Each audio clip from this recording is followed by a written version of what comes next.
I'm Valentine, Nona. My last name's Nona. I'm a Palm Islander with family connections from Bardu Island in the Torres Straits. Bardu Island, north of Thursday Island, so it's quite a way up. We don't have a map now, but my father's from there. I was born on Palms, and the other part of the connection is from Mission Beach. Mum's father. My mum's father was removed from there in 1918, so we got nearly 100 years coming up in a year's time. So the reef area that concerns me, or the whole of the Barrier Reef concerns me, but I can only perhaps talk about the area where I grew up, where I've seen the most, and that's the reef area between Mission Beach and Palm Island.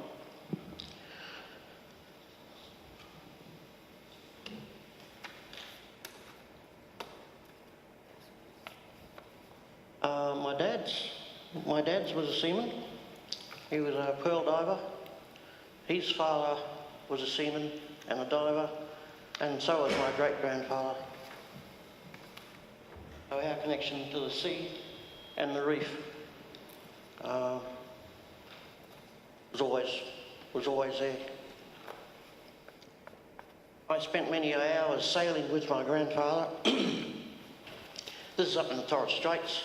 This is in the early part of my life. In a family-built skiff, sea skiff, that we spent many a time sailing and just talking. He used to come and get me out of the school at any time of the day. It was rather unexpected. Just walk in and say, "Oh yeah, Melville Lake, we're going sailing." So I didn't know what was happening, we just went. What was happening in these times, these things used to happen whether it's cold, whether it's windy, at any time. Sometimes this would occur when we were having tea at home at night or in the early evening. He'd just want to go. And I had no other choice but to go with him. And my mum and dad said nothing. Just went. What was happening was I was learning a lot of things. I guess I was being taught trust, understanding of the sea. We used to go to areas on the sea at certain parts of the reef where we'd often dive, and sometimes this happened at night. So we'd go and look at the coral of a night time. We'd talk about what could happen, what was available from that, what we could do with that coral, what there are certain fish around that area we could eat, when not to eat. So I was learning to grow up, I guess. I was just growing up. I was being prepared. I was being prepared for life as a young man.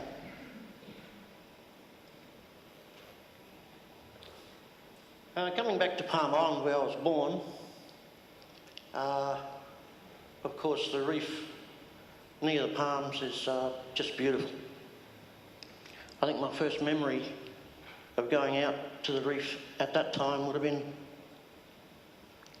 about 3, 4. But by 13, I was allowed to take the boat out myself because I went through the trials of it. I was trusted by my father and my family that I could take the boat. At 13, I was put in charge of the boat even when my father was in the boat.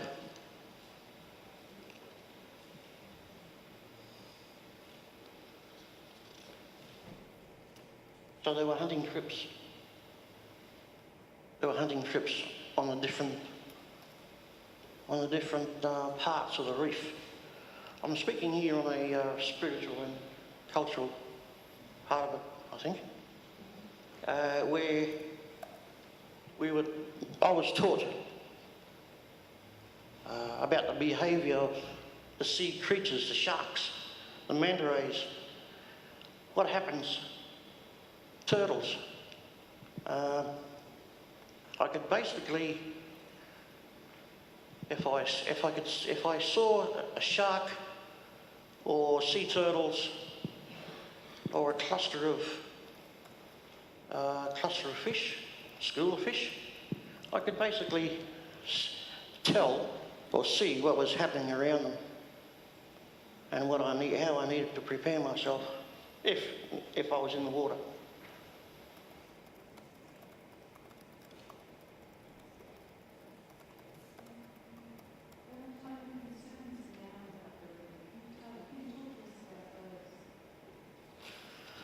My concerns, the reef now,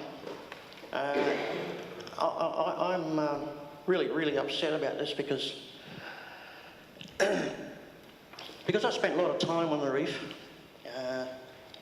I've seen a lot of changes. I'm over 60 now, and I've seen a lot of changes. Now, I can only, I'll just put down to say 3, otherwise we could go on and on and on. So, let's say mining, coastal farming,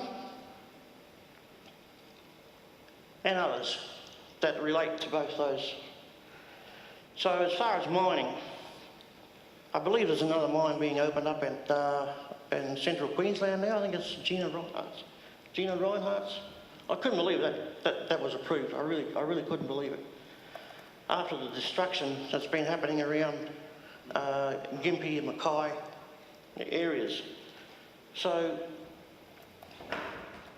mines, you know, it's got to be dredging. Straight away. You dredge here, 2 kilometres downriver, the mangroves are suffering because of the dust. And of course, with the export of ore comes tankers. I believe that a lot of damage is being done just by pumping out their bilge water. They're taking in water, introducing organisms into the bilge, pumping out in Australian waters. I believe that's, I'm not a scientist, but I don't think you have to be one to realise that these things could happen. And apart from that, ships coming aground. There's been quite a few tankers that's come aground. Okay, these people get fined, but so what? The reef's been damaged, oil's been spilled all over the place, and I think that's got to stop. It's not going to stop though. It's not going to stop because ships have been a big part of this country since day one.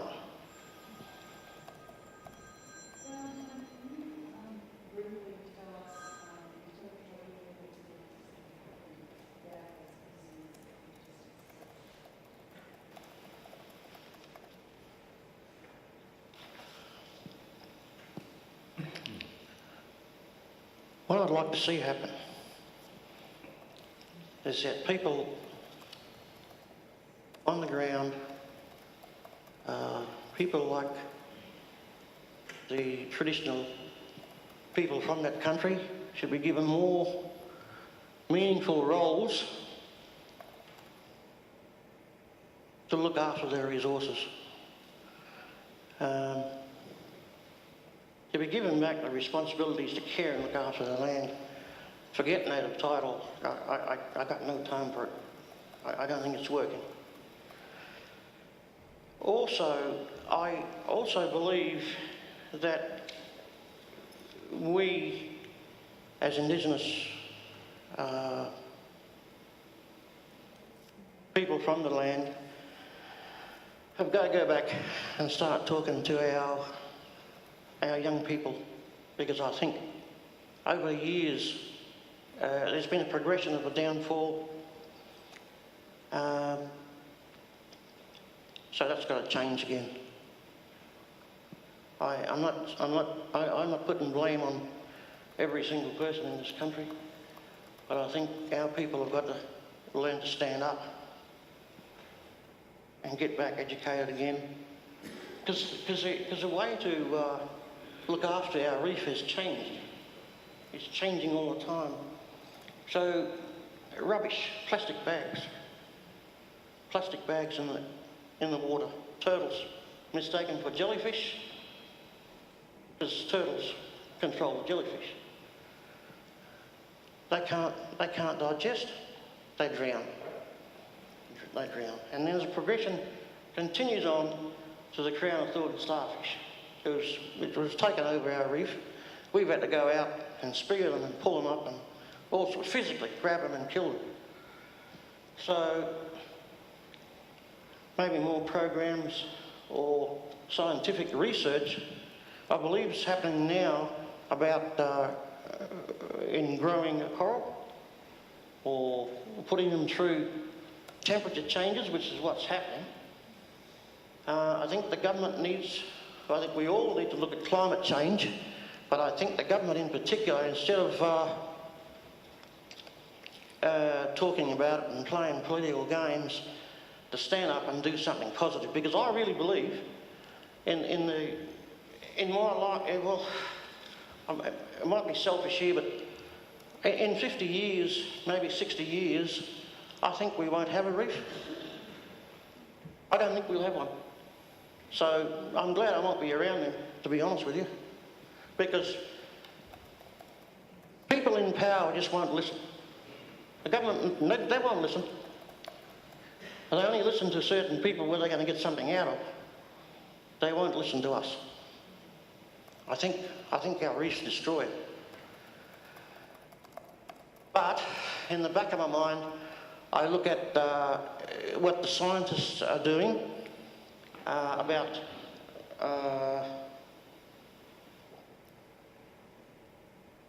what are they doing? Experimenting with coral, growing in certain temperatures, because with climate change, temperature's going to rise, and I believe it only has to rise a couple of degrees a year, and then we're history. We're history. You know, the government's got to stop huge coastal developments like marinas, you know, things like that. They dredge out. Mangroves are gone. Your fish breeding areas. I've noticed in the last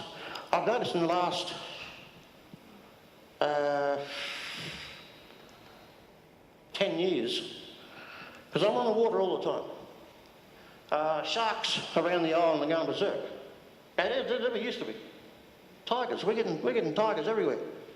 Tiger sharks. You know, something's happening.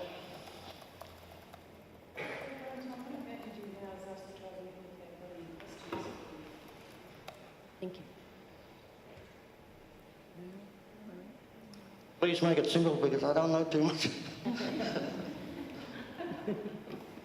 I've just got a comment. I just want to say thank you for your